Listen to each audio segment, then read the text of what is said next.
আমি গত 2 বছর এই বক্তব্য দিয়েছি, কিন্তু মানুষকে উদাহরণ দিতে পারিনি যে সত্যবাদিতা ন্যায়পরায়ণতা মানে উদাহরণ কি।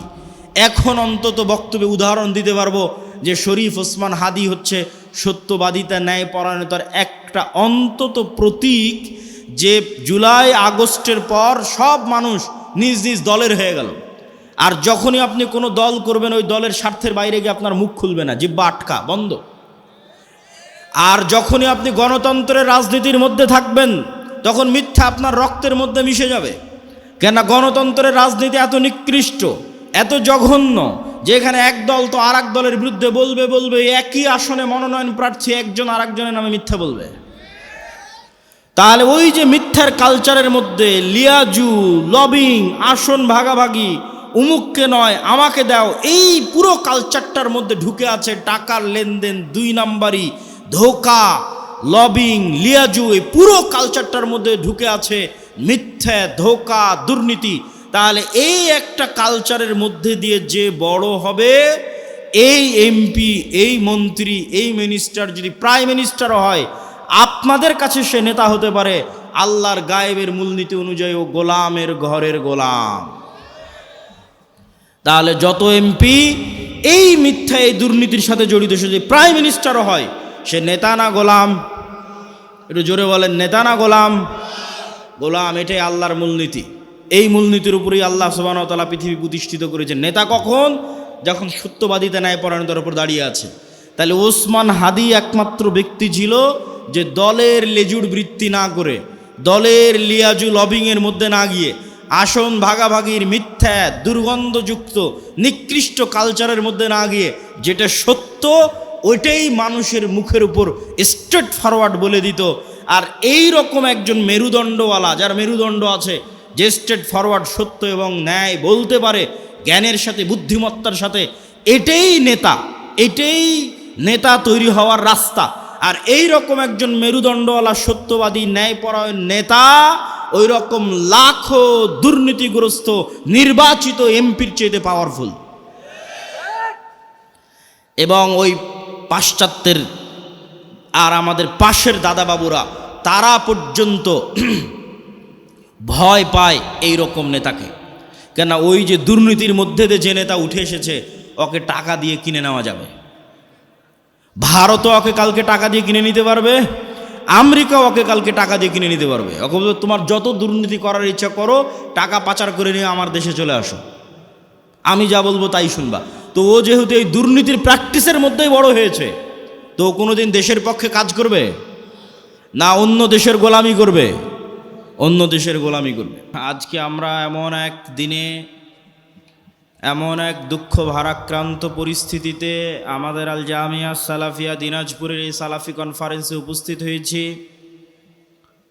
আজকের এই গুরুত্বপূর্ণ দিনে বর্তমান পরিস্থিতির সাথে মিল রেখে আমাদের আজকের বক্তব্যের বিষয়বস্তু গোলামি থেকে আজাদির পথে যাত্রা, স্বাধীনতার এবং মুক্তির পথে যাত্রা। আমরা বাংলাদেশের মুসলমানেরা যে গোলাম আছি, তার সবচেয়ে বড় প্রমাণ হচ্ছে বাংলাদেশ নামক রাষ্ট্রের কাছে এখনও কোনো একটা বিল্ডিং ভেঙে যাওয়া, কোনো একটা বিল্ডিং পুড়ে যাওয়ায় বেশি মায়া কান্না, বেশি গুরুত্ব পায় ওসমান হাদিদের মতো মানুষের মৃত্যুর চেয়ে। শুধু তাই নয়, আমাদের দেশে একদল কালচারাল ফ্যাসিস্ট আছে যাদের কাছে কুকুরের মৃত্যু, কুকুরকে হত্যা করা বেশি বেদনাদায়ক, বেশি কষ্টদায়ক একজন সাধারণ মুসলমানের মৃত্যুর চেয়ে।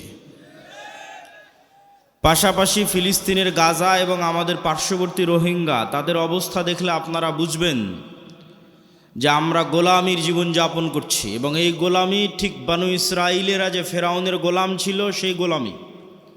এই জন্য আল্লাহ কোরআন অবতীর্ণ করলেন মুহাম্মদ সাল্লাল্লাহু আলাইহি ওয়াসাল্লামের উপর, আর কোরআন পরিপূর্ণ করলেন মুসার ফেরাউনের ঘটনা দিয়ে। কোরআন আসলো উম্মতে মুহাম্মাদির উপর, আর পরিপূর্ণ হলো বানু ইসরাইলের ঘটনা দিয়ে। কেননা এই উম্মতে মুহাম্মাদি একদিন বানু ইসরাইলের ভাগ্য বরণ করবে। যা রাসূলুল্লাহ সাল্লাল্লাহু আলাইহি ওয়াসাল্লাম বলেছেন, এক জুতার পাট আর এক জুতার পাটের সাথে যেভাবে মিলে যায়, আমার উম্মত বানু ইসরাইলের সাথে সেভাবে মিলে যাবে। সম্মানিত উপস্থিতি, আমরা সেই বানু ইসরাইলের যুগ অতিক্রম করছি, উম্মতে মুহাম্মাদী হিসেবে গোলামির যুগ। আর মুসা আলাইহিস সালাতু ওয়াস সালাম যেই পদ্ধতিতে বানু ইসরাইলকে আজাদ করেছেন, স্বাধীন করেছেন, ওটাই রাস্তা উম্মতে মুহাম্মাদীকে মুক্ত করার, আজাদ করার, স্বাধীন করার।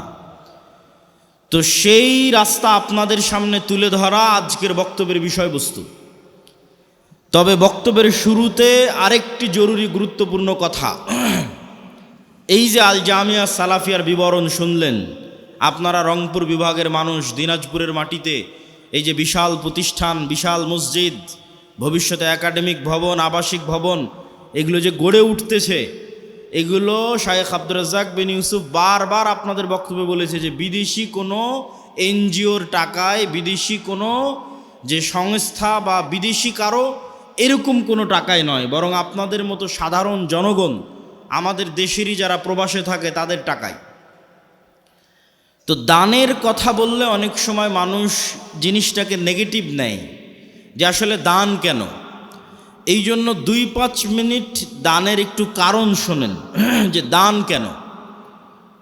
আল্লাহ সুবহানাহু তাআলার মূলনীতি অনুযায়ী পৃথিবীতেও যদি মানুষ বিপদে পড়ে টাকা দিয়ে বাঁচার চেষ্টা করে, কেস, কোর্ট, কাচারি, মামলা, মোকদ্দমা, মেডিকেল, এই যে ওসমান হাদিকে নিয়ে যাবে সিঙ্গাপুর, হেলিকপ্টার ভাড়া 50 লক্ষ টাকা, তাহলে দুনিয়াতে বিপদ আপদ পড়লে মানুষের টাকা লাগে।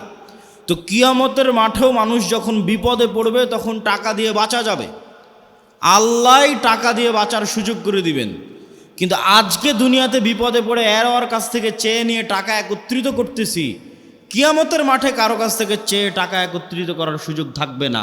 এই দুনিয়াতেই যে টাকা আমি পরকালের অ্যাকাউন্টে জমা করে গেছি, ওই টাকায় আমি যদি কিয়ামতের মাঠে ধনী অবস্থায় উঠি, যে কোটি কোটি টাকা আমার নামে জমা হয়ে আছে, তাহলে আমিও কিয়ামতের মাঠের বিপদ টাকা দিয়ে বেঁচে যাব।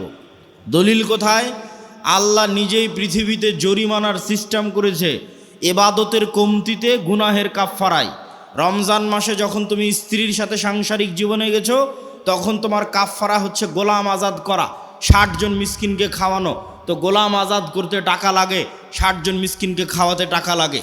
তাহলে গুনাহের কাফফারায় টাকা, ইবাদতের কমতিতে টাকা। তুমি হজ করতে গেছো, উমরা করতে গেছো, হজ উমরা করতে গিয়ে কোথাও ভুল ত্রুটি হয়েছে, মুআল্লিম বলবে দম দাও, দম মানে খাসি, দুম্বা কুরবানি করতে হবে। তাহলে ইবাদতের কমতিতে টাকা। এখন পৃথিবীর কোনো মানুষ গ্যারেন্টি দিতে পারবে না যে আমি আমার ইবাদতের জোরে জান্নাতে যাব, কেননা কেউ গ্যারেন্টি দেওয়া কঠিন যে আমি ফরজ সালাত একদিনও মিস দেইনি, একদিনও কাজা করিনি 10 বছর বয়স থেকে। কেউ যদি গ্যারেন্টি দেয় হ্যাঁ আমি গত 30 বছর 40 বছর 1 ওয়াক্ত কাজা করিনি, এটা গ্যারেন্টি দেওয়া কঠিন যে এই যে 1 ওয়াক্ত আমি কাজা করিনি আর প্রত্যেক ওয়াক্ত সালাতের শুরু থেকে শেষ পর্যন্ত আমি শুধু আল্লাহকে স্মরণে রেখেছি, এটা গ্যারেন্টি দেওয়াও কঠিন।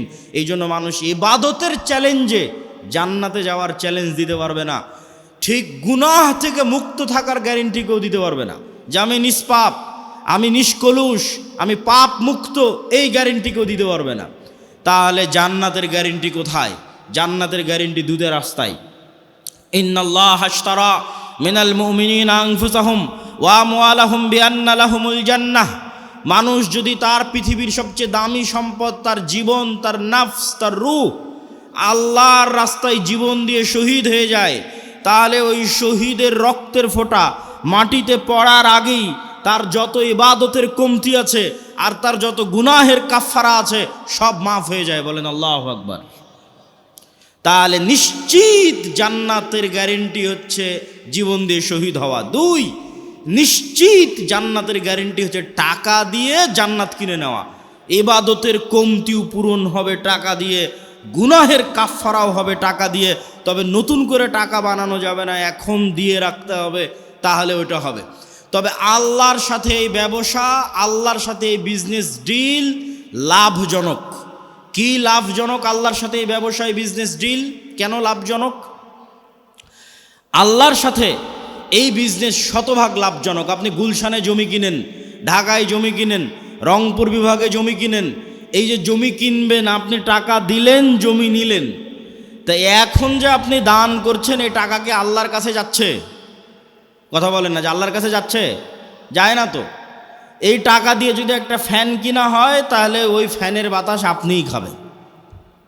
এই টাকা দিয়ে যদি বিল্ডিং হয় ওই বিল্ডিং আপনার ছেলেই পড়বে। এই টাকা দিয়ে যদি গরু জবাই হয় ওই গরুর গোস্ত আপনিই খাবেন। তাহলে মাঝখান থেকে ফাও ফাও ফিরি ফিরি আপনি জান্নাত পেয়ে যাচ্ছেন। বলেন আল্লাহু আকবার। এই জন্য এর চেয়ে লাভজনক ব্যবসা আর নাই, যে টাকা দিয়ে জান্নাত কিনবো আবার টাকাটা আমি ব্যবহার করব। টাকা দিয়ে জান্নাত কিনবো আবার টাকা আমি ব্যবহার করব।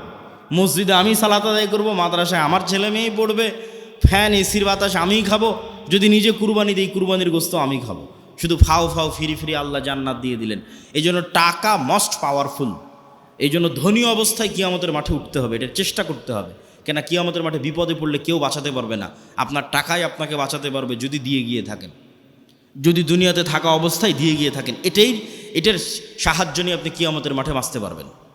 সকল পাওনাদারের পাওনা পূরণ করতে পারবেন। কাকের নামে গীবত করেছেন, কার নামে অপবাদ দিয়েছেন, কার বিরুদ্ধে কিছু বলেছিলেন, কোথায় স্ত্রীর হক ভালো মতো দেননি, বাপ মায়ের সাথে ভালো ব্যবহার করেননি, কার মনে কি কষ্ট আছে কে জানে, সব কিয়ামতের মাঠে উপস্থিত হবে। সব আদায় হতে থাকবে আপনার দেওয়া টাকা থেকে, আর আপনি ওই টাকার জোরে বেচে জান্নাতে চলে যাবেন। বলেন আল্লাহু আকবার।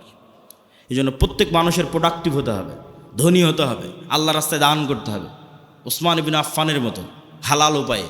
সম্মানিত উপস্থিতি, তো বক্তব্যের এই অংশ থেকে আমরা ধীরে ধীরে আগাই যে গোলামি থেকে মুক্তির জন্য অর্থনৈতিক মুক্তি বড় জরুরি। আজকে আমাদের আলোচনার বিষয়বস্তু গোলামি থেকে মুক্তির রাস্তা কি। তো দানের সাথে কানেক্টেড করে বক্তব্য সামনের দিকে আগাই। গোলামি থেকে মুক্তির জন্য অর্থনৈতিক দাসত্ব থেকে মুক্তি জরুরি। আল্লাহর নবী যখন মক্কা থেকে হিজরত করে মদিনায় গেলেন, তখন মদিনার সকল অর্থনৈতিক সক্ষমতার মূল কেন্দ্রে ছিল ইহুদিরা, সকল টাকা পয়সার মালিক ছিল ইহুদিরা। আল্লাহর নবী দেখলেন যে এই গরিব ফকির মিসকিন মুসলমানেরা যদি থেকে যায় আর টাকার মূল কন্ট্রোল যদি ইহুদিদের কাছে থাকে, এই মদিনার রাষ্ট্রীয় ক্ষমতা আমার অর্জন করা কঠিন হবে, অত সহজ হবে না।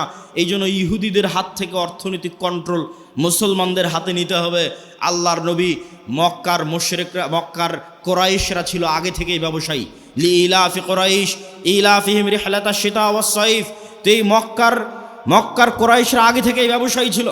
আল্লাহর নবী মদিনার আনসারদের বললেন, শোনো, তোমরা কৃষি কাজ করো, তোমরা ব্যবসা জানো না। এই যে মক্কা থেকে হিজরত করে যারা এসেছে এদেরকে তোমার সম্পদ অর্ধেক দিয়ে দাও, তোমার কৃষি জমি অর্ধেক দিয়ে দাও। এরা ব্যবসা বুঝে, এরা ব্যবসা করে মদিনার অর্থনৈতিক কন্ট্রোল নিজের হাতে নেবে। আনসার সাহাবিরা এই ওয়ালার ভিত্তিতে অর্ধেক অর্ধেক সম্পত্তি মুহাজিরদের দিয়ে দিলেন। খালি হাতে আসা ওসমান, খালি হাতে আসা আব্দুর রহমান বিন আউফ, খালি হাতে আসা জুবাইর ইবনুল আওয়াম, এরা 5 বছর 10 বছরের মধ্যে মাল্টি মিলিয়নার কোটি কোটি টাকার মালিক হয়ে গেল। আল্লাহর নবীর হাতে মদিনার অর্থনৈতিক কন্ট্রোল ফেরত আসতে লাগলো। মসজিদে নববীর সামনের কুয়ার মালিক ইহুদি। যদি মুসলমান ওই কুয়ায় পানি খেতে চায়, ইহুদির কাছে নত হয়ে অনুমতি নিয়ে পানি খেতে হবে। এটাই দাসত্ব। অর্থনৈতিক মুক্তি লাগবে দাসত্ব থেকে মুক্তির জন্য। আল্লাহর নবী বললেন, কে কিনে দিবে এই কুয়া? মুসলমানদের কুয়া লাগবে, ইহুদির কাছে নত হয়ে কুয়ার পানি চাওয়া যাবে না। যে কুয়া কিনে দেবে তার জন্য জান্নাত। ওসমান বিন আফফান বললেন, আমি কুয়া কিনে দেব। বলেন আল্লাহু আকবার। তাহলে অর্থনৈতিক মুক্তি লাগবে। মুসলমানেরা যেন অর্থনৈতিক মুক্তি না পায়, দাসত্বের জিঞ্জিরে যেন আবদ্ধ থাকে, এই জন্য ইহুদিদের তৈরি করা, পাশ্চাত্যের তৈরি করা সবচেয়ে বড় অস্ত্রের নাম হচ্ছে সুদ। সবচেয়ে বড় অস্ত্রের নাম সুদ। আল্লাহ দিয়েছেন কর্জে হাসানা, আর ইহুদি খ্রিস্টান IMF ওয়ার্ল্ড ব্যাংক পাশ্চাত্য বিশ্ব দিয়েছে সুদ। আর সুদ হচ্ছে মানুষকে গোলাম বানায়।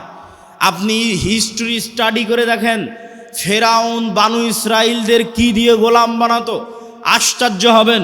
ফেরাউন বানু ইসরাইলদের যেই পদ্ধতি দিয়ে গোলাম বানাতো তার একটা পদ্ধতি সুদি লেনদেন, সুদের কর্জ। আর সুদের কর্জের মিনিস্টার ছিল কারুন। এই জন্য আপনারা কারুনের নাম শুনেছেন। ফেরাউনের একটা বড় মন্ত্রীর নাম হচ্ছে কারুন, যার কাছ থেকে সুদের অর্থ লেনদেন করতো বানু ইসরাইলেরা।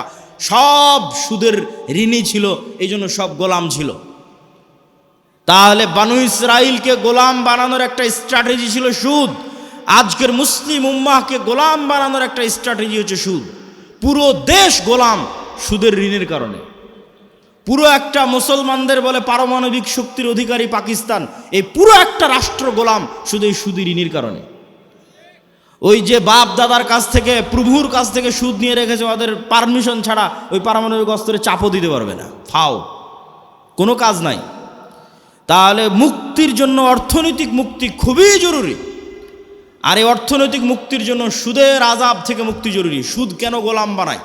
রাসূলুল্লাহ সাল্লাল্লাহু আলাইহি ওয়াসাল্লাম তার বহু দোয়ায় বলেছেন, আল্লাহুম্মা ইন্নী আউযুকা মিনাল মা'সামি ওয়াল মাগরাম, হে আল্লাহ গুনাহ থেকে বাঁচতে চাই, ঋণ থেকে বাঁচতে চাই। আল্লাহর নবী বহু দোয়ায় বলেছেন, হে আল্লাহ যালঈদ-দাইনি ওয়া গালাবাতির রিজাল, ঋণের বোঝা থেকে বাঁচতে চাই, মানুষের আধিপত্য থেকে বাঁচতে চাই। আল্লাহর নবীকে সাহাবীরা জিজ্ঞেস করলেন, হে আল্লাহর নবী, কেন আপনি ঋণের বোঝা থেকে বাঁচার জন্য এত দোয়া করেন? রাসূল সাল্লাল্লাহু আলাইহি ওয়াসাল্লাম বললেন, মানুষ যখন ঋণ নেওয়া শুরু করে তখন মানুষ মিথ্যা বলা শুরু করে, আর যখন মিথ্যা বলা শুরু করে তখন সে আর নেতা হতে পারে না, সে গোলাম। তাহলে আমাদের মা বোন যতজন কিস্তিতে লোন নিয়ে রেখেছে, এরা সবাই মিথ্যার প্র্যাকটিস করে। ওই কিস্তি মিস দেওয়ার জন্য, মাফ করার জন্য আর সন্তানকে পর্যন্ত মিথ্যা বলায়। তাহলে পুরো একটা কম যখন মিথ্যুক অবস্থায় গড়ে উঠতেছে, সুদের জন্য মিথ্যার প্র্যাকটিস করতেছে, এরা গোলাম, এরা জীবনে কোনোদিন নেতা হতে পারবে না। তাহলে নেতা হতে হলে সুদি লোন থেকে বাঁচতে হবে, কর্জ থেকে বাঁচতে হবে, যেন মিথ্যা না বলা লাগে, মিথ্যা বলা থেকে বাঁচতে হবে, নাহলে নেতা হতে পারবেন না। এই পয়েন্ট থেকেই, এই যে মিথ্যা বলা থেকে বাঁচা, এটার থেকে 2 নম্বর পয়েন্টে চলে যাই, যে গোলামির পথ থেকে, গোলামির জিঞ্জির থেকে বাঁচার দ্বিতীয় রাস্তা হচ্ছে সত্যবাদিতা, ন্যায় পরায়ণতা। আমি গত 2 বছর এই বক্তব্য দিয়েছি, কিন্তু মানুষকে উদাহরণ দিতে পারিনি যে সত্যবাদিতা, ন্যায় পরায়ণতা মানে উদাহরণ কি। এখন অন্তত বক্তব্যে উদাহরণ দিতে পারবো যে শরীফ ওসমান হাদি হচ্ছে সত্যবাদিতা, ন্যায় পরায়ণতার একটা অন্তত প্রতীক, যে জুলাই আগস্টের পর সব মানুষ নিজ নিজ দলের হয়ে গেল। আর যখনই আপনি কোনো দল করবেন, ওই দলের স্বার্থের বাইরে গিয়ে আপনার মুখ খুলবে না, জিহ্বা আটকা, বন্ধ। আর যখনই আপনি গণতন্ত্রের রাজনীতির মধ্যে থাকবেন, তখন মিথ্যা আপনার রক্তের মধ্যে মিশে যাবে। কেন? গণতন্ত্রের রাজনীতি এত নিকৃষ্ট, এত জঘন্য, যেখানে এক দল তো আর এক দলের বিরুদ্ধে বলবে, একই আসনে মনোনয়ন প্রার্থী একজন আর একজনের নামে মিথ্যা বলবে। তাহলে ওই যে মিথ্যার কালচারের মধ্যে লিয়াজু, লবিং, আসন ভাগাভাগি, উমুককে নয় আমাকে দাও, এই পুরো কালচারটার মধ্যে ঢুকে আছে টাকার লেনদেন, 2 নাম্বারি, ধোকা, লবিং, লিয়াজু, এই পুরো কালচারটার মধ্যে ঢুকে আছে মিথ্যা, ধোকা, দুর্নীতি। তাহলে এই একটা কালচারের মধ্যে দিয়ে যে বড় হবে, এই এমপি, এই মন্ত্রী, এই মিনিস্টার যদি প্রাইম মিনিস্টারও হয়, আপনাদের কাছে সে নেতা হতে পারে, আল্লাহর গায়েবের মূলনীতি অনুযায়ী ও গোলামের ঘরের গোলাম। তাহলে যত এমপি এই মিথ্যা, এই দুর্নীতির সাথে জড়িত, সে যদি প্রাইম মিনিস্টারও হয়, সে নেতা না গোলাম? একটু জোরে বলেন, নেতা না গোলাম? গোলাম। এটাই আল্লাহর মূলনীতি। এই মূলনীতির উপরেই আল্লাহ সুবহানাহু ওয়া তাআলা পৃথিবী প্রতিষ্ঠিত করেছেন। নেতা কখন? যখন সত্যবাদিতা, ন্যায় পরায়ণতার উপর দাঁড়িয়ে আছে। তাহলে ওসমান হাদি একমাত্র ব্যক্তি ছিল যে দলের লেজুর বৃত্তি না করে, দলের লিয়াজু লবিংয়ের মধ্যে না গিয়ে, আসন ভাগাভাগির মিথ্যা, দুর্গন্ধযুক্ত, নিকৃষ্ট কালচারের মধ্যে না গিয়ে, যেটা সত্য ওইটাই মানুষের মুখের উপর স্ট্রেট ফরওয়ার্ড বলে দিত। আর এই রকম একজন মেরুদণ্ডওয়ালা, যার মেরুদণ্ড আছে, যে স্ট্রেট ফরওয়ার্ড সত্য এবং ন্যায় বলতে পারে জ্ঞানের সাথে, বুদ্ধিমত্তার সাথে, এটাই নেতা, এটাই নেতা তৈরি হওয়ার রাস্তা। আর এই রকম একজন মেরুদণ্ডওয়ালা, সত্যবাদী, ন্যায়পরায়ণ নেতা ওই রকম লাখো দুর্নীতিগ্রস্ত নির্বাচিত এমপির চেয়ে পাওয়ারফুল। এবং ওই পাশ্চাত্যের আর আমাদের পাশের দাদাবাবুরা, তারা পর্যন্ত ভয় পায় এই রকম নেতাকে। কেন? ওই যে দুর্নীতির মধ্যে দিয়ে যে নেতা উঠে এসেছে, ওকে টাকা দিয়ে কিনে নেওয়া যাবে। ভারতও ওকে কালকে টাকা দিয়ে কিনে নিতে পারবে, আমেরিকাও ওকে কালকে টাকা দিয়ে কিনে নিতে পারবে। ওকে বলবে, তোমার যত দুর্নীতি করার ইচ্ছা করো, টাকা পাচার করে নিয়ে আমার দেশে চলে আসো, আমি যা বলবো তাই শুনবা। তো ও যেহেতু এই দুর্নীতির প্র্যাকটিসের মধ্যেই বড় হয়েছে, তো কোনোদিন দেশের পক্ষে কাজ করবে না, অন্য দেশের গোলামি করবে, অন্য দেশের গোলামি করবে। তাহলে গোলামি থেকে বাঁচার জন্য একটা প্রজন্ম তৈরি করতে হবে আপনাদের, যে প্রজন্ম হবে সত্যবাদী, ন্যায় পরায়ণ। মিথ্যা এবং অন্যায়ের সংস্পর্শে যায়নি। মেরুদণ্ড বিক্রি করবে না টাকার কাছে। আপনি মাপবেন কেমনে যে আমি সত্যবাদী ন্যায়পরায়ণ কিনা? আপনি নিজেকে জিজ্ঞেস করেন যে আপনি আপনার পিতার সম্পত্তিতে আপনার বোনকে ন্যায়ের সাথে সম্পদ দিয়েছেন কিনা? আপনার পিতা আপনার দাদার সম্পত্তিতে আপনার ফুফুকে ন্যায়ের সাথে সম্পদ দিয়েছে কিনা?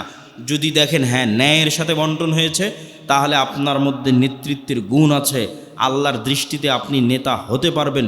আরও বাকি গুণগুলো অর্জন করলে পূর্ণ নেতা হবেন, কিন্তু মোটামুটি এই গুণটা আছে। আর যদি দেখেন যে না আপনি ন্যায়ের সাথে বন্টন করতে পারেননি, আপনি নিশ্চিত জেনে রাখেন আজকে আপনি আপনার স্ত্রীর সাথে ন্যায় করতে পারেননি, আজকে আপনি আপনার বোনের সাথে ন্যায় করতে পারেননি, আজকে আপনি আপনার পিতা মাতার সাথে ন্যায় করতে পারেননি। ওয়াল্লাহি আল্লাহর কসম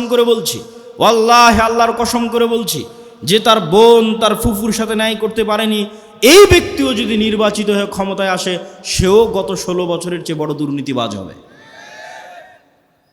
তাহলে নেতা তখনই তৈরি হবে যখন ন্যায় এবং সত্যবাদিতা তার রক্তের মধ্যে থাকবে। আর মিথ্যা গোলামির কালচার। ইব্রাহিম আলাইহিস সালাতু ওয়াস সালামের 2 সন্তান, এক সন্তানের নাম ইসহাক, আর এক সন্তানের নাম ইসমাইল। ইসহাককে রেখে দিলেন জেরুজালেমে, আর ইসমাইলকে রেখে দিলেন মক্কায়। ইসমাইল থেকে না মোহাম্মদ পর্যন্ত এই দীর্ঘ সময়ে এই বানু ইসরাইলের সাথে কি হচ্ছে দেখেন, শর্টকাট। ইসহাকের সন্তান ইয়াকুব, ইয়াকুবের সন্তান ইউসুফ, ইউসুফের 11 ভাই মিলে পিতা মাতা মিলে মিশরে ইউসুফের মৃত্যুর পরে ফেরাউনের 300 বছরের গোলামি, ফেরাউনের গোলামি থেকে মুসার হারুনের হাত ধরে মুক্তির পরে 40 বছর সিনাই মরুভূমিতে পাগলের মতো ঘুরপাক, 40 বছর পর ইউশা বিন নুনের হাত ধরে জেরুজালেম বিজয়, তারপরে পুনরায় আর এক জালেম বাদশার কারণে জেরুজালেম থেকে বিতাড়িত, তারপরে দাউদ, সুলাইমান এবং তালুতের মাধ্যমে জেরুজালেম বিজয়, জেরুজালেম থেকে সারা পৃথিবীতে শাসন ক্ষমতা প্রতিষ্ঠা, তারপরে আস্তে আস্তে জাকারিয়া, ইয়াহিয়া, ঈসা, মারিয়াম।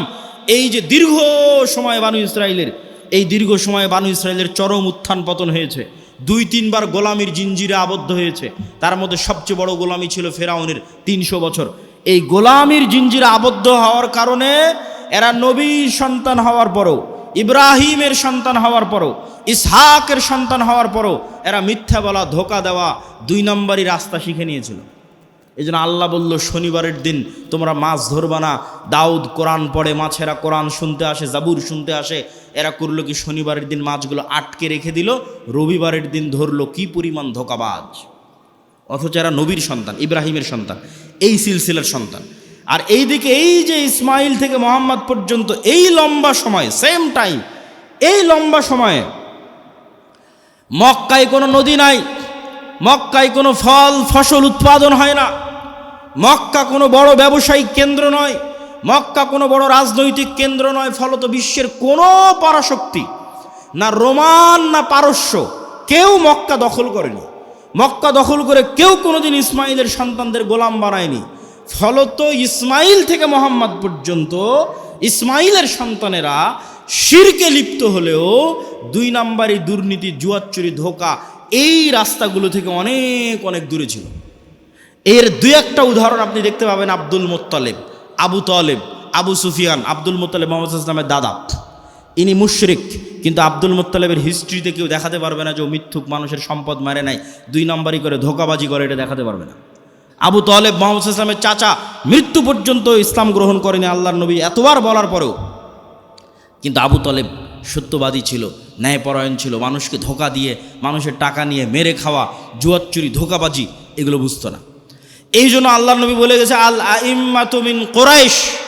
মক্কা বিজয়ের পর প্রায় সব কুরাইশ ইসলাম গ্রহণ করে নিয়েছিল। সব মক্কা বিজয়ের আগ পর্যন্ত তারা কাফের থাকতে পারে, আল্লাহর নবীর সাথে যুদ্ধ, মারামারি সব কিছু করেছে, কিন্তু মক্কা বিজয়ের পর প্রায় সব কুরাইশ ইসলাম গ্রহণ করে নিয়েছে। আল্লাহ নবী বলেন, আল আইম্মাতু মিন কুরাইশ, আমার উম্মতে যতদিন নেতা হবে, খলিফা হবে, কুরাইশ বংশ থেকে হবে, ইসমাইলের সন্তান থেকে হবে। আবু বকর কুরাইশ বংশের, ওমর কুরাইশ বংশের, ওসমান কুরাইশ বংশের, আলী কুরাইশ বংশের, সব ইব্রাহিমের সন্তান, ইসমাইলের সন্তান। সম্মানিত উপস্থিতি, কি বুঝালাম এটার থেকে? গোলামি মে বদল জাতি হে কওমো কা জমির। গোলামি করলে জাতির চরিত্র চেঞ্জ হয়ে যায়। আমরা যে 190 বছর ব্রিটিশের গোলামি করেছি এবং আমাদের স্বভাব চরিত্র চেঞ্জ হয়ে গেছে, তার একটা আলামত আমি নিজে ইউরোপ সফর করতে গিয়ে পেয়েছি। চাক্ষুষ একটা আলামত বলি। আমি মনে করতাম সারা পৃথিবী ইংরেজি ভাষা দিয়ে চলে। আমাকে যেহেতু কেউ কোনোদিন এই ভুলটা ভেঙে দেয়নি, আমি যেহেতু নিজে প্র্যাকটিক্যালি আমার এই ভুল ধরা পড়েছে, ফলত আমার রিয়েলাইজেশন অনেক গভীর। তো আমি মনে করতাম সারা পৃথিবী ইংরেজি দিয়ে চলে। ইংল্যান্ডেও থাকলাম প্রায় 1 বছর। এই ইংল্যান্ডে থাকা অবস্থায় যখন ফ্রান্স গেলাম, স্পেন গেলাম, ইতালি গেলাম, স্পেনের যখন কর্ডোভা, গ্রানাডায় যাওয়ার জন্য যে বিমানবন্দরে নামলাম, ওই বিমানবন্দরে নেমে এক্সিট লেখাটা আমি ইংরেজিতে খুঁজে পাচ্ছিলাম না। ইংরেজি ভাষার এত অনুপস্থিতি যে বাহিরে যে বের হব, কোন রাস্তা দিয়ে বের হব, কোথায় এক্সিট, কিছু খুঁজে পায় না।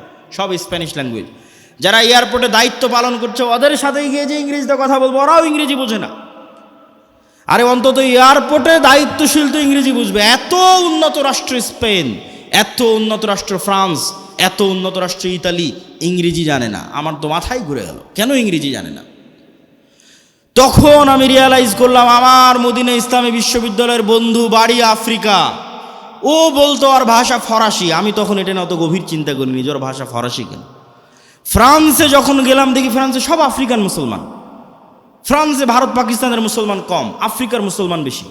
ইংল্যান্ডে আবার ভারত পাকিস্তানের মুসলমান বেশি, আফ্রিকার মুসলমান কম। তখন সব রহস্য ভেদ হয়ে গেল যে ওর ভাষা কেন ফরাসি আর আমার কাছে কেন ইংরেজির এত গুরুত্ব। জন্মগত কেমনে অটোমেটিক সবাই আমাদের দেশের মানুষ জানে যে ইংরেজি অনেক গুরুত্বপূর্ণ ভাষা, অথচ ইউরোপের অধিকাংশ দেশ ইংরেজির কোনো ভ্যালুই নাই, দামই নাই। ওরা এতটা অহংকারী, ফ্রান্স, ইতালি, স্পেন, জার্মান এতটা অহংকারী, ওরা ইংরেজি শিখবেই না। তাহলে আমি কেমনে জন্মগত মেনে বুঝে নিলাম যে ইংরেজি গুরুত্বপূর্ণ? এটাই 200 বছর যে আমরা ব্রিটিশের গোলামি করেছি, গোলামি মে বদল জাতি হে কওম কা জমির, আমরা নিজের অজান্তেই ওর গোলামির প্রভাব বহন করতেছি।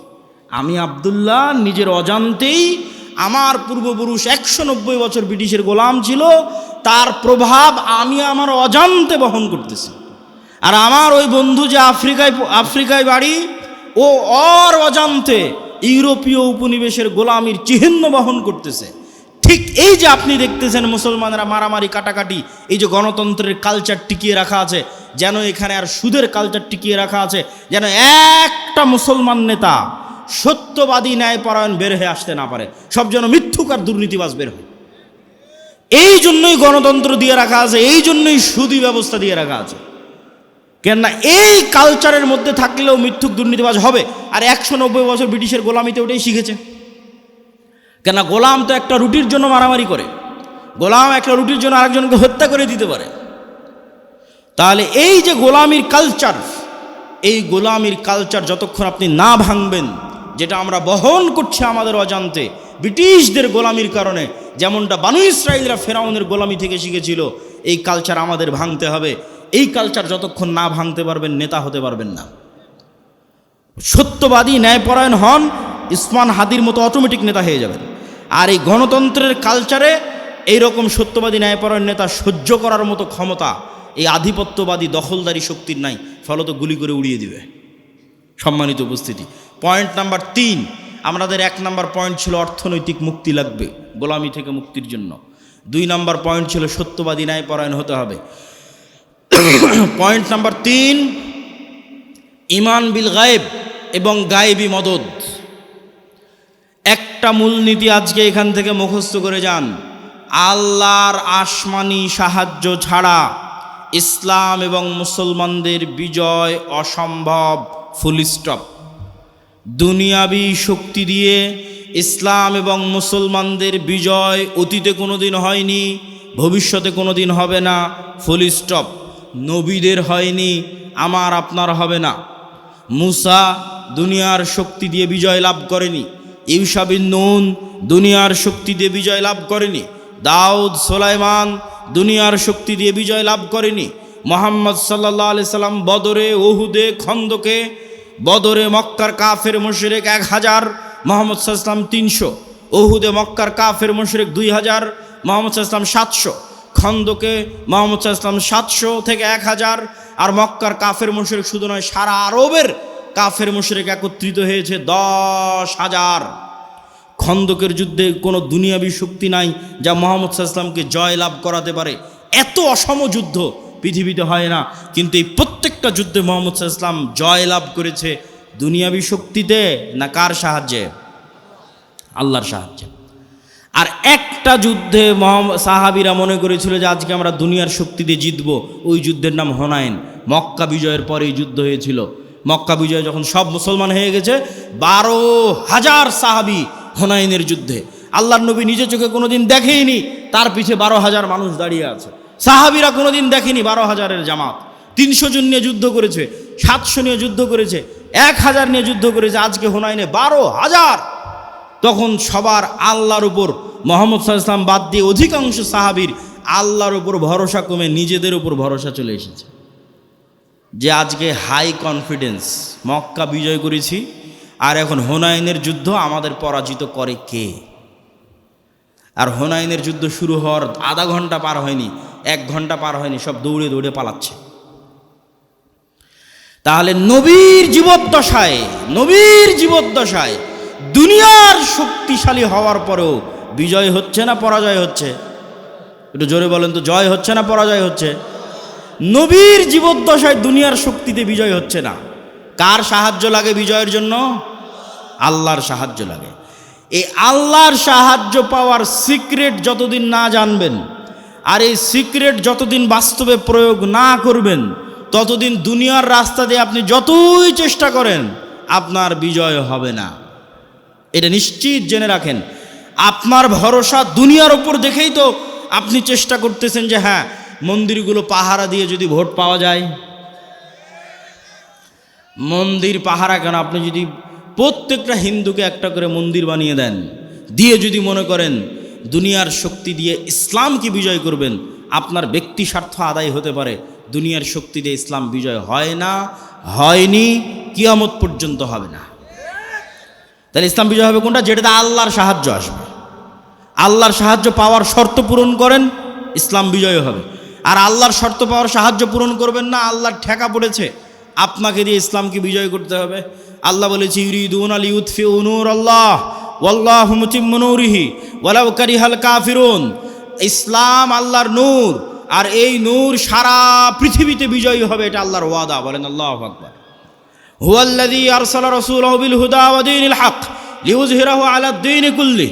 আমি এই দিন মুহাম্মাদের উপর অবতীর্ণ করেছি, এই দিন সারা আমার আপনার মুখাপেক্ষী নয়। কিন্তু আপনি যদি শর্ত পূরণ না করি বিজয় হবে না। শর্ত পূরণের 1 নম্বর শর্ত ঈমান বিল গায়বে ইয়াকিন লাগবে। শর্ত পূরণের 2 নম্বর শর্ত সৎ আমল লাগবে। শর্ত পূরণের 3 নম্বর শর্ত শিক্ষা এবং জ্ঞানে এগিয়ে যেতে হবে। ঈমান বিল গায়বের উপর বিস্তারিত আলোচনা বহু বক্তব্যে করেছি। আজকে যা আলোচনা করছি সব আল্লাহর পথে যাত্রা এই বইয়ের মধ্যে আছে। ঈমান বিল গায়বের বিস্তারিত আলোচনা এই আল্লাহর পথে যাত্রা বইয়ের মধ্যে আছে। প্রত্যেক মসজিদে, প্রত্যেক স্কুল, কলেজ, ইউনিভার্সিটিতে এই বইয়ের উপর পাঠচক্র হওয়া উচিত। 2 পৃষ্ঠা করে, 1 পৃষ্ঠা করে প্রত্যেক মসজিদে প্রতি সপ্তাহে অন্তত একদিন সবাই মিলে 2 পৃষ্ঠা পড়ে বোঝার চেষ্টা করবেন কি বলা আছে এই বইয়ের মধ্যে। এই বই থেকে আমাদের আল্লাহর পথে যাত্রা তথা আল্লাহর সাথে সম্পর্ক, ঈমান বিল গায়বের যাত্রাটা শুরু হবে। 2 নম্বর শর্ত কি পূরণ করতে হবে? সৎ আমল। দেখেন মুহাম্মদ সাল্লাল্লাহু আলাইহি ওয়াসাল্লাম বদরের যুদ্ধের দিন এত লম্বা সালাত, এত লম্বা দোয়া, এত লম্বা রাতের সালাত যা আবু বকর রাদিয়াল্লাহু তাআলা আনহু পর্যন্ত ক্লান্ত হয়ে গেছে। আল্লাহর নবী, আপনি নবী, আপনার এত রাতের সালাতের প্রয়োজন? আল্লাহর নবী কেন রাতের সালাতে দাঁড়িয়ে আছে জানেন? আল্লাহর নবী আমার আপনার চেয়ে গায়েব বেশি জানে। আমার আপনার চেয়ে গায়েবের মূলনীতি ওনার জানা আছে। আল্লাহ ওনাকে ওহির মাধ্যমে জানিয়ে রেখেছে। সেটা কি? সেটা হচ্ছে তুমি বদরের যুদ্ধে তোমার শক্তি দিয়ে জিততে পারবে না। মুহাম্মদ, তোমার শক্তি দিয়ে বদরে বিজয় হবে না। বদরে বিজয় হবে কার সাহায্যে? আল্লাহর সাহায্যে। আর আল্লাহর সাহায্য পাওয়ার সিক্রেট হচ্ছে রাতের সালাত। তুমি আল্লাহর সাহায্য পেতে চাও, যত বড় নবী হও রাতের সালাতে দাঁড়াতে হবে। ফাতাহাজ্জাত বিহি নাফিলাতাল লাক আসা ইয়াবআসাকা রাব্বুকা মাকামাম মাহমুদা। তুমি সর্বশ্রেষ্ঠ নবী হওয়ার পরও আল্লাহর সাহায্য আসমান থেকে দুনিয়াতে আনার জন্য শ্রেষ্ঠতম নবী হওয়ার পরও তোমাকে রাতের সালাতে ঘন্টার পর ঘন্টা দাঁড়িয়ে থাকতে হবে। আর বাংলার মানুষেরা স্বপ্ন দেখে নামাজ 5 ওয়াক্ত সালাত আদায় না করেই খালি ভোট দিয়ে ইসলামকে বিজয় করে দিবে। অসম্ভব, এটা অসম্ভব, ইম্পসিবল। আপনাকে ন্যূনতম আল্লাহর সাহায্য পাওয়ার পূর্ব শর্ত পূরণ করতে হবে। সেই পূর্ব শর্তের 2 নম্বর হচ্ছে সৎ আমল। রাতের সালাত না পারেন 5 ওয়াক্ত সালাত ঠিক রাখতে হবে। আর রাতের সালাত আর সকাল সন্ধ্যের জিকির মোস্ট পাওয়ারফুল। সকাল সন্ধ্যের জিকির কেন পাওয়ারফুল? মুসা আলাইহিস সালাতু ওয়াস সালাম ফেরাউনের উপর বিজয় লাভ করবেন, অথচ মুসা আলাইহিস সালাম আমার এবং আপনার চেয়ে দুর্বল। মুসা আলাইহিস সালামকে আল্লাহ বলছে, যাও ফেরাউনের কাছে, ওয়ালা তানিয়া ফি যিকরি, সব সময় আমাকে স্মরণে রাখবা, জিকির ভুলবা না। জিকির না করলে তুমি জিততে পারবে না। জাকারিয়া আলাইহিস সালাতু ওয়াস সালাম আল্লাহর কাছে সন্তান চাইলেন, আল্লাহ বললেন সন্তান হবে। বন্ধা স্ত্রী, বার্ধক্য বয়স, কেমনে সন্তান হবে আল্লাহ আলামত বলেন। আল্লাহ বললেন সকাল সন্ধ্যা জিকির করো, সন্তান হবে। সকাল সন্ধ্যা জিকির পৃথিবীর এমন বড় সিক্রেট, যা দিয়ে পৃথিবীর এমন কোনো অসম্ভব নয়, যা সম্ভব করা সম্ভব নয়। মুসা যদি ফেরাউনকে পরাজিত করতে পারে, এই অসম্ভব যদি সম্ভব হয়ে যেতে পারে, জাকেরিয়াকে যদি আল্লাহ সন্তান দিয়ে দিতে পারে, তো সকাল সন্ধ্যার জিকির দিয়ে পৃথিবীর সব অসম্ভবকে সম্ভব করা যাবে। কেননা আপনার এই ইয়াকিন থাকতে হবে, ইউসাব্বিহু লিল্লাহি মা ফিস সামাওয়াতি ওয়া মা ফিল আরজ, আসমান জমিন এবং তার মধ্যে যা কিছু আছে, জীব জন্তু, জড়বস্তু, জড় পদার্থ, কীট পতঙ্গ, এই টিস্যু, এই বই, মাইক, মোবাইল, এই কাঠের ডায়াস, এই ক্যামেরা, যা দেখতে পাচ্ছি, এরা এখনও 24 ঘন্টা আল্লাহর তাসবিহ পাঠ করতেছে। বলেন আল্লাহু আকবার। এটা গায়েব। এই গায়েবের মূলনীতি আল্লাহ কোরআনে দিয়ে দিয়েছে, যে তোমরা তো গায়েব জানো না, তোমাদেরকে জানিয়ে দিচ্ছি, এরা সবাই তাসবিহ পাঠ করতেছে। তাহলে আপনিও যখন সকাল সন্ধ্যার জিকির করবেন, এরাও আপনার সেই তাসবিহ বুঝবে। সুলাইমান আলাইহিস সালামেরটা বুঝতো, সুলাইমান আলাইহিস সালাম ওদেরটাও বুঝতো। এরা পরস্পর আমি যদি সুবহানাল্লাহ বিহামদিহি সুবহানাল্লাহিল আযীম বলি, এগুলো সব কিয়ামতের মাঠে সাক্ষী দিবে। এরা শুনছে, কিয়ামতের মাঠে সাক্ষী দিবে। বলেন আল্লাহু আকবার। মুয়াজ্জিনের আজান যত দূর পর্যন্ত যাবে, এই প্রত্যেকটা জীব জন্তু, কীট পতঙ্গ, জড়বস্তু, জড় পদার্থ, এরা শুনে, এরা নিজেরা তাসবিহ পড়ে, এরা মানুষের তাসবিহ শুনে। মুয়াজ্জিনের আজান যত দূর পর্যন্ত যাবে, পৃথিবীর প্রত্যেকটা ধূলিকণা বালিকণা কিয়ামতের মাঠে ওই মুয়াজ্জিনের পক্ষে সাক্ষ্য দিবে। বলেন আল্লাহু আকবার। এই জন্য জিকির মোস্ট পাওয়ারফুল, সবচেয়ে পাওয়ারফুল। আল্লাহ আসমান জমিন সৃষ্টি করেছেন আওয়াজ দিয়ে, আল্লাহ আসমান জমিন ধ্বংস করবেন আওয়াজ দিয়ে। পৃথিবীর প্রত্যেক জীবজন্তু, জড়বস্তু, জড়পদার্থ সবসময় আওয়াজ বের করতেছে, আল্লাহর তাসবিহ পাঠে আওয়াজ বের করতেছে। সব ফেরেশতা সবসময় আল্লাহর তাসবিহ পাঠে আওয়াজ বের করতেছে। আওয়াজ সবচেয়ে মোস্ট পাওয়ারফুল। এই জন্য মুসলমানদের মোজেজা মুসা আলাইহিস সালাতু ওয়াস সালাম, মুহাম্মদ সাল্লাল্লাহু আলাইহি ওয়াসাল্লামের মোজেজা মুসা আলাইহিস সালামের লাঠির চেয়ে, ঈসা আলাইহিস সালামের মৃত্যুকে জীবিত করার চেয়ে বেশি পাওয়ারফুল। কেন? মুহাম্মদ সাল্লাল্লাহু আলাইহি ওয়াসাল্লামের মোজেজা কোরআন, সরাসরি আল্লাহর আওয়াজ। বলেন আল্লাহু আকবার। কোরআন পড়ে কে, বুঝে কে, জানে কে, শিখে কে? কোরআনের মধ্যেই মুসলমানদের মুক্তির রাস্তা আছে, গোলামি থেকে মুক্তির রাস্তা আছে। সম্মানিত উপস্থিতি, আমরা বক্তব্য দীর্ঘায়িত করব না, রাত গভীর করার পূর্বেই বক্তব্য শেষ করে দিব। তাহলে আমরা আমাদের পূর্ব শর্ত, যা গায়েবী মদদ পাবো, 1 নম্বর শর্ত ঈমান বিল গায়বি ইয়াকিন থাকতে হবে। 2 নম্বর শর্ত সৎ আমল থাকতে হবে। সৎ আমলের 2টা আমল খুব পাওয়ারফুল, একটা রাতের সালাত, একটা সকাল সন্ধ্যের জিকির। সব অসম্ভবকে সম্ভব করা সম্ভব এই 2টা দিয়ে। 3 নম্বর হচ্ছে শিক্ষা এবং জ্ঞান। আল্লাহ পৃথিবী যেই মূলনীতির উপর তৈরি করেছে, এই মূলনীতি আল্লাহ ভাঙে না, খুব কম সময় ভাঙে। আগুনের মধ্যে যদি সবচেয়ে বড় পরহেজগার মানুষকে নিক্ষেপ করা হয়, আগুন জ্বালিয়ে দিবে। এভাবে আগুনকে ডেভেলপ করা আছে। ইব্রাহিমের ক্ষেত্রে আল্লাহ রুল ব্রেক করেছে, সবার ক্ষেত্রে করবে না। ওই যে সূরা বুরুজের দেখেন, পুরো একটা জাতিকে আগুনে নিক্ষেপ করে দেওয়া হয়েছে, সবাইকে আগুন পুড়িয়ে দিয়েছে। সূরা বুরুজের ঘটনা, পুরো একটা জাতিকে ইমানের কারণে আগুনে নিক্ষেপ করা হয়েছে, সবাই আগুনে জ্বলে গেছে, পুড়ে গেছে, কিন্তু ইমান ত্যাগ করেনি। তাহলে এই যে মূলনীতির উপর আল্লাহ পৃথিবী সাজিয়েছে, এটা আল্লাহ সাধারণত ভাঙে না। আপনি মোবাইল যে ফাংশন ব্যবহার করবেন, ওই ফাংশন ইহুদিও ব্যবহার করলে একই সার্ভিস পাবে, মুসলমান ব্যবহার করলে একই সার্ভিস পাবে। তাহলে পৃথিবীর ফাংশন হচ্ছে, পৃথিবীকে এইভাবে ফাংশন করা আছে যে জ্ঞান অর্জন করবে ও নেতা হবে, যে জ্ঞান অর্জন করবে ও কী হবে? নেতা হওয়ার শর্ত কি বলেন তো, জোরে বলেন তো, কি অর্জন করা? জ্ঞান অর্জন করা। দলিল, আল্লাহ নিজেই সবার চেয়ে বড় জ্ঞানী। দলিল, আদম আলাইহিস সালাম ফেরেশতা জিনের চেয়ে জ্ঞানী। দলিল, আল্লাহ তালুতকে নেতা বানিয়েছে শুধু জ্ঞানের কারণে। আর কত অসংখ্য দলিল নেবেন, তার হিসাব নাই। আজকে ইহুদি এবং খ্রিস্টানেরা পড়াশোনা, জ্ঞান, গরিমা, গবেষণা নিয়ে ব্যস্ত, আর মুসলমানের সন্তানেরা জুয়া, ফেসবুক, টুইটার, টিকটক, বিড়ি, সিগারেট, নেশা, IPL, বিশ্বকাপ, ফুটবল, গণতন্ত্রের রাজনীতি, চাঁদাবাজি, যত সময় নষ্টের রাস্তা আছে, এই সময় নষ্টের রাস্তায় ব্যস্ত। আপনি বলেন নেতাকে আর গোলামকে? ঢাকা বিশ্ববিদ্যালয়ে বড় স্ক্রিন লাগিয়ে যারা খেলা দেখে সময় নষ্ট করতেছে, ওরা গোলাম?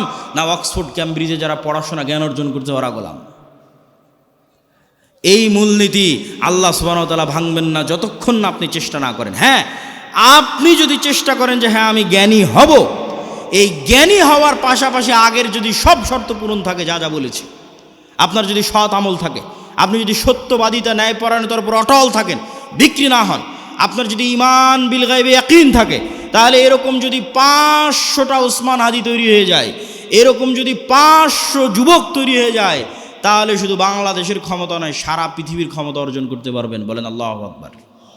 কোরআনের মধ্যে শুধু বাংলাদেশের ক্ষমতা অর্জনের রাস্তা দেওয়া নাই, সারা পৃথিবীর ক্ষমতা অর্জনের রাস্তা দেওয়া আছে। আল্লাহ সুবহানাহু ওয়া তাআলা আমাদেরকে কবুল করুক। বলেন আল্লাহুম্মা আমিন।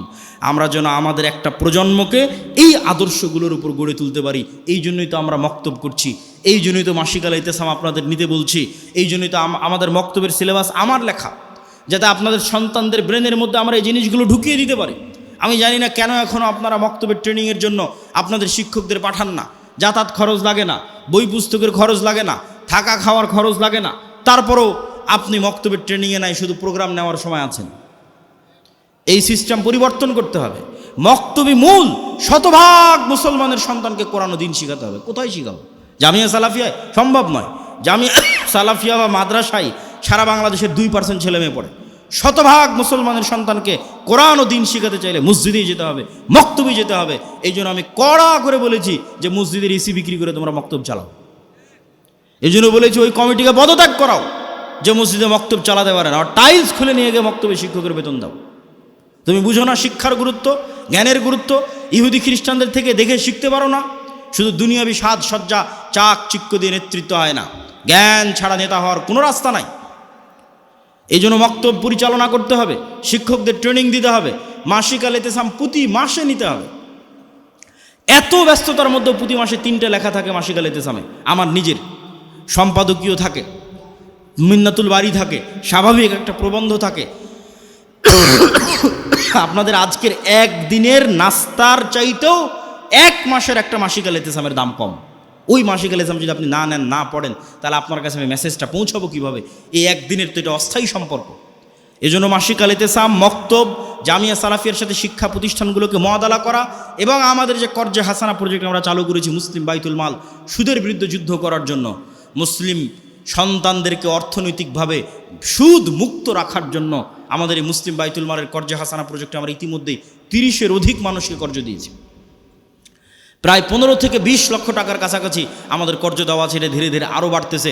যদি রিটার্ন, মানুষ যদি ধোকা না দেয়, এই প্রজেক্ট থেকে যদি মানুষ রিটার্ন দেয় বিনা সুদে 90%-এরও বেশি, তাহলে ইনশাল্লাহ একদিন এই প্রজেক্ট বাংলাদেশে বিপ্লব নিয়ে আসবে। বলেন আল্লাহ কবুল করুক, আল্লাহুম্মা আমিন।